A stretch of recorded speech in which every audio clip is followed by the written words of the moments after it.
Good evening everyone. जैसा कि आप जानते हैं कि मुझे थोड़ा दिक्कत चल रही है, कोरोना पॉजिटिव हूँ मैं।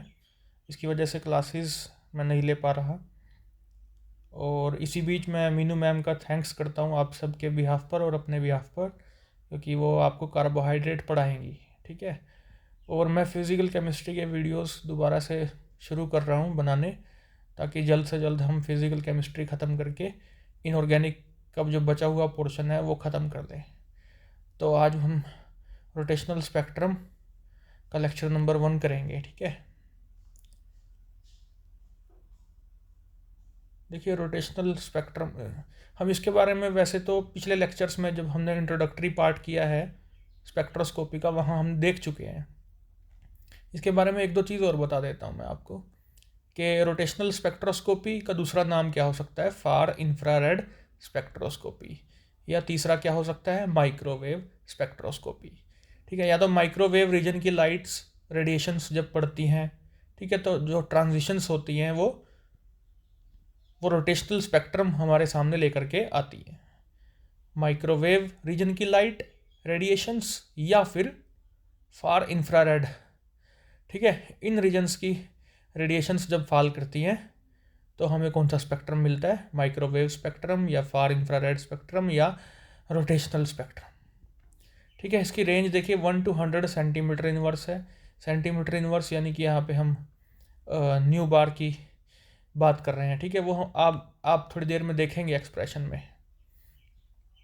और देखिए, रोटेशनल स्पेक्ट्रम से जुड़ी हुई चीज़ क्या है कि जब डिफरेंट जे हम देख चुके हैं ना, रोटेशनल लेवल्स, उनके बीच में जब ट्रांजिशंस होती हैं तो हमें रोटेशनल स्पेक्ट्रम मिलता है।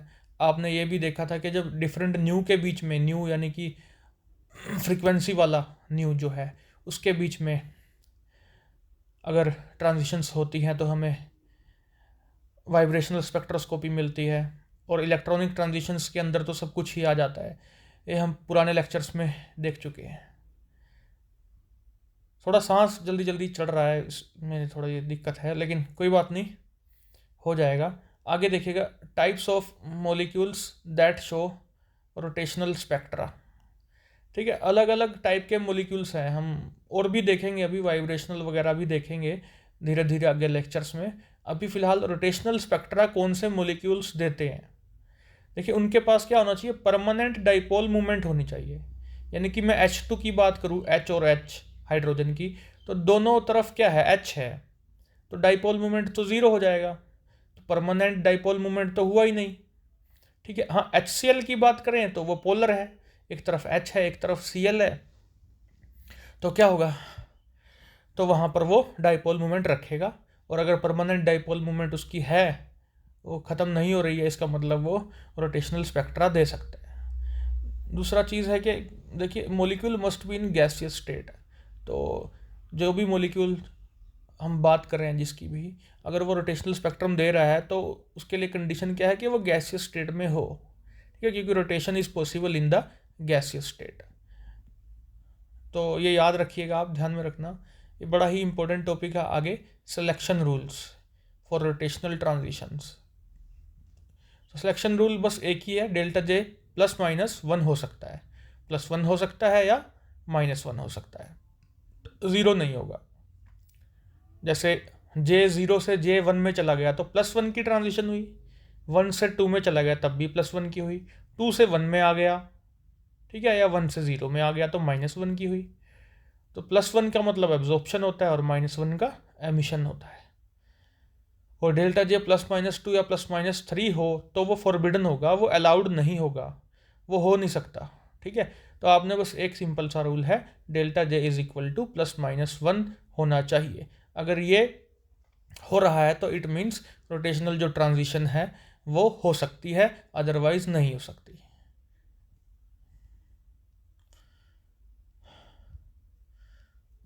अभी देखिए, expression for the rotational energies, या इसका दूसरा नाम हो सकता है energy levels of rigid diatomic molecule, या फिर रिजिड रोटेटर या रिजिड रोटर। अब देखिए, रिजिड तो मतलब सख्त, वैसे तो होता क्या है कि मॉलिक्यूल को हम फ्लेक्सिबल मानते हैं, ठीक है, लेकिन यहाँ पे हम उसको रिजिड मानेंगे। डाई एटॉमिक का मतलब 2 एटम्स वाला मॉलिक्यूल लेके चलेंगे। रिजिड रोटर या रिजिड रोटेटर बोलते हैं उसको, ठीक है। तो इसके लिए एनर्जी का एक्सप्रेशन निकालना है आपने, ठीक है। बहुत आता है ये क्वेश्चन 3 या 4 मार्क्स में।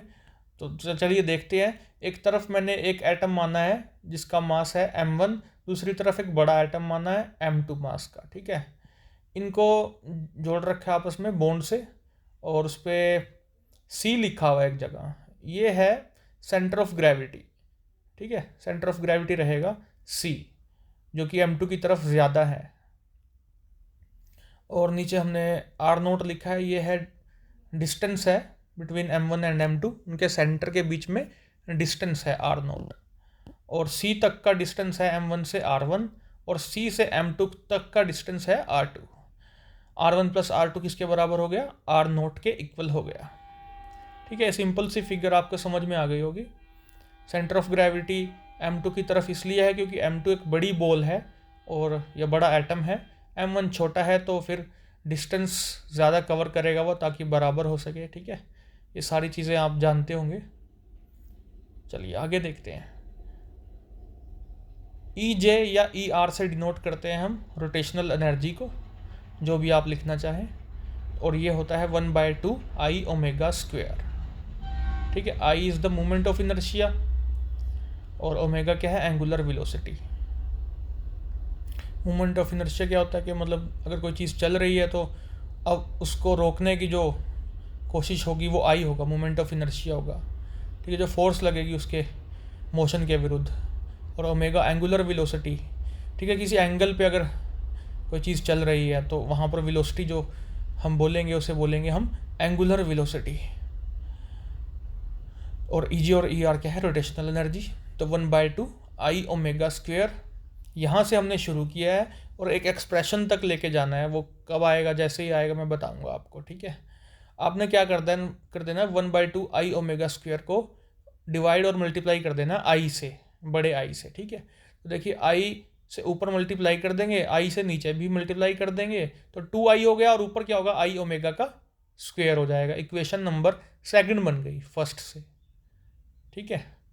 अब देखिए हमें पता है कि I ओमेगा तो L के बराबर होता है, फिजिक्स में भी आप लोगों ने पढ़ा है, L is equal to I omega. तो हम क्या कर सकते हैं, इक्वेशन नंबर 2 में I ओमेगा की जगह L रख सकते हैं, और तो क्या बन जाएगा? L²/2I angular momentum. और L का फॉर्मूला क्या होता है? √J × J+1 × h/2π। इसको इक्वेशन नंबर 3 में पुट कर देंगे हम, तो जो अंडर रूट है वो कट जाएगा स्क्वायर से, और h का स्क्वायर हो जाएगा, 2 का स्क्वायर हो जाएगा, और पाई का भी स्क्वायर हो जाएगा। तो देखिए थर्ड वाली क्या बन जाएगी? 1/2I dot J × J+1 h²/4π²। इसको रीअरेंज कर लो बच्चों, तो ER या EJ क्या बन जाएगा? h²/8π²I J × J+1, ठीक है। नीचे 1 लगाओ ना लगाओ कोई फ़र्क नहीं पड़ता। बस सिंपल सच काम क्या किया मैंने, L की जो वैल्यू है वो L²/2I में पुट कर दी, और वहाँ पर स्क्वायर से जो जो चीज़ें कटती थी वो कट गई, यानी कि स्क्वायर रूट कट गया, और जिसका स्क्वायर करना था वो स्क्वायर कर दिया, और उसको बस रीअरेंज किया है। बिल्कुल सिंपल मैथमेटिक्स है, मेडिकल के बच्चों को भी कोई दिक्कत नहीं आनी चाहिए यहाँ पे। चलिए आगे देखते हैं। अब देखिए मूवमेंट ऑफ इनर्शिया होता है m1r1² प्लस m2r2²। ये फिगर याद रखिएगा, m1r1² प्लस m2r2²। ये मूवमेंट ऑफ इनर्शिया होता है, इक्वेशन नंबर 5। और सेंटर ऑफ ग्रेविटी पॉइंट किस चीज़ को सेटिस्फाई करता है? m1r1 is equal to m2r2। दोबारा एक बार फिगर देख लेते हैं। m1r1 is equal to m2r2 को सेंटर ऑफ ग्रेविटी वाला पॉइंट सेटिस्फाई करता है, equation number 6। R1 plus R2 हमारा R0 के बराबर था, हम शुरुआत में देखा था फिगर में। यहाँ से R2 निकाल लो, R0 minus R1। This is equation number 7। Put this equation number 7 in 6th, तो ये बन जाएगा m1r1 is equal to m2, और R2 की जगह लिख देंगे बच्चों हम R0 माइनस R1, ठीक है ना। 7th इक्वेशन को हमने बस 6th में R2 की जगह डाल दिया। अब इसको ओपन कर लेंगे, सिंपल है बिल्कुल, मैथमेटिक्स बिल्कुल सिंपल वाला है, मेडिकल के बच्चे आराम से कर सकते हैं, ठीक है। अब देखिए 7th को 6th में डालने पर, फिर उसको ओपन करने पर क्या बना, M1R1 is equal to M2R0 minus M2R1। अब जो R1 वाली है टर्म्स उनको एक साइड ले गए और R1 को बाहर ले लिया कॉमन, तो बना क्या, M1 प्लस M2 R1 बाहर is equal to M2R0। R1 is equal to आ जाएगा यहाँ से M2R0 by M1 plus M2। Similarly क्या होगा, R2 is equal to M1R0 by M1 plus M2। क्योंकि देखिए R1 निकाल चुके हैं, वैसे ही आप R2 निकाल सकते हो, बट इतना लंबा दोबारा से करने की कोई आवश्यकता नहीं है। R1 निकल गया है ना, तो M2 की जगह M1 कर दो बस, 2 की जगह 1, 1 की जगह 2 कर देना, बाकी फॉर्मूला तो सेम रहेगा, ठीक है। तो R1 और R2 दोनों की वैल्यूज हमें मिल गई। Put these in equation 5th। Equation 5th भी आपके सामने है सबसे ऊपर, I is equal to M1R1 square plus M2R2 square. R1 और R2 की वैल्यू वहाँ पुट कर देनी है आपने। ये देखिए I is equal to M1 M2R0 by M1 plus M2 का square plus M2 M1R0 by M1 plus M2 का होल स्क्वायर, ठीक है। देख लीजिए दोनों यही वैल्यूज़ हैं जो हमने रख दी हैं I के फॉर्मूला में, इनका स्क्वायर हो जाएगा। अब देखिए स्क्वायर करने के बाद क्या बना, M1 M2 का स्क्वायर R0 का square by M1 plus M2 का होल स्क्वायर प्लस M2, फिर आगे M1 का स्क्वायर R0 का square divide by M1 plus M2 का होल स्क्वायर। और यहाँ से जो भी कटता है या कॉमन होता है वो कर लेना है आपने, ठीक है। तो देखो कॉमन क्या है, यहाँ से M1 M2 R0 स्क्वायर ये आ जाएगा और ब्रैकेट में रह जाएगा M2 प्लस M1 और नीचे M1 प्लस M2 का होल स्क्वायर। और यहाँ से अब M2 प्लस M1 कट जाएगा, ऊपर वाला और नीचे वाला आपस में कैंसल आउट हो जाएगा, तो बचेगा क्या, I is equal to M1 M2 R0 square by M1 plus M2। और इसको क्या लिख सकते हैं, म्यू R0 स्क्वायर, और यहाँ पे म्यू की वैल्यू क्या रही, M1 M2 bye M1 plus M2। इसको बोलते हैं रिड्यूस्ड मास, याद रखिएगा, ठीक है, आगे न्यूमेरिकल्स में इस्तेमाल होता है। तो म्यू क्या है, रिड्यूस्ड मास, और उसका फार्मूला है M1 M2 bye M1 plus M2, ठीक है। ऊपर मल्टीप्लाई नीचे प्लस। अब देखिए E is equal to h nu सबको पता है, और यहाँ से nu is equal to E by h हो जाएगा, ठीक है। और फोर्थ इक्वेशन मैंने सामने लिख दिया, E R is equal to h square by 8 pi square I J into J plus 1, ठीक है। ये फोर्थ नंबर की इक्वेशन है, आप देख भी सकते हैं पीछे जाके।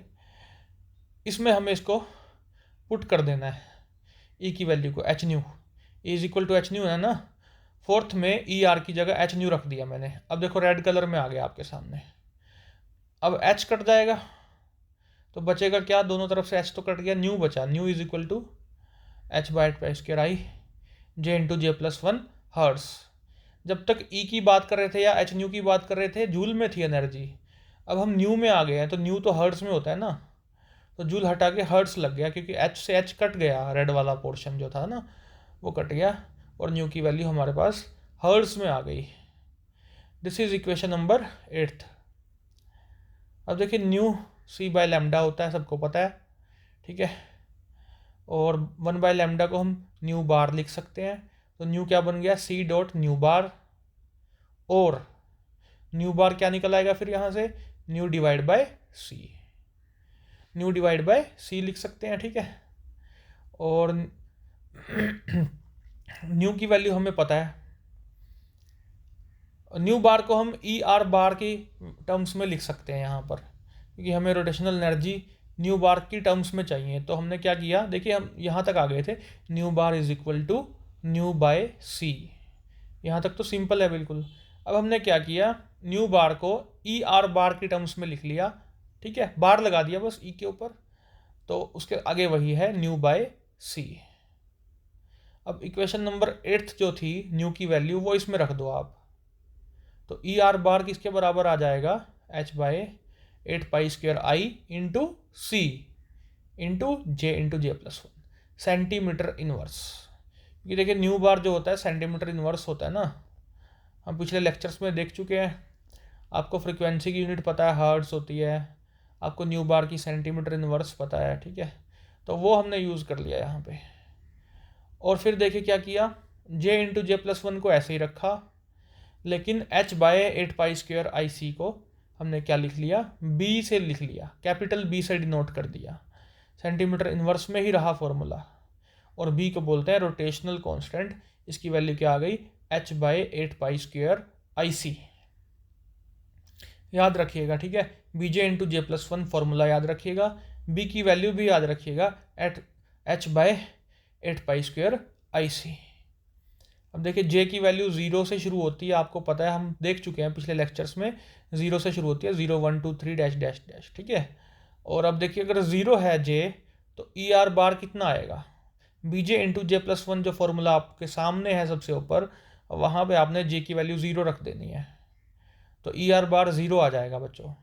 जे 1 रखोगे तो 2 भी आ जाएगा, 2 रखोगे तो 6 भी आ जाएगा, 3 रखोगे तो 12 भी आ जाएगा। इस तरह से आप सारी कैलकुलेशन कर सकते हैं। आप रख रख के देखिएगा वैल्यूज़ अलग अलग, और आपका आंसर आपके सामने होगा। आई होप आपको समझ में आया होगा। मैं जल्द ही ठीक हो जाऊंगा फिर, और थोड़ा तेज़ी से मैं वीडियोस डाल के इसको ख़त्म कर दूंगा, ठीक है। तब तक मीनू मैम आपको कार्बोहाइड्रेट करा देंगी। आप लोग पढ़ते रहिएगा ऐसे ही, और मास्क लगा के रखिएगा। थैंक यू बच्चों।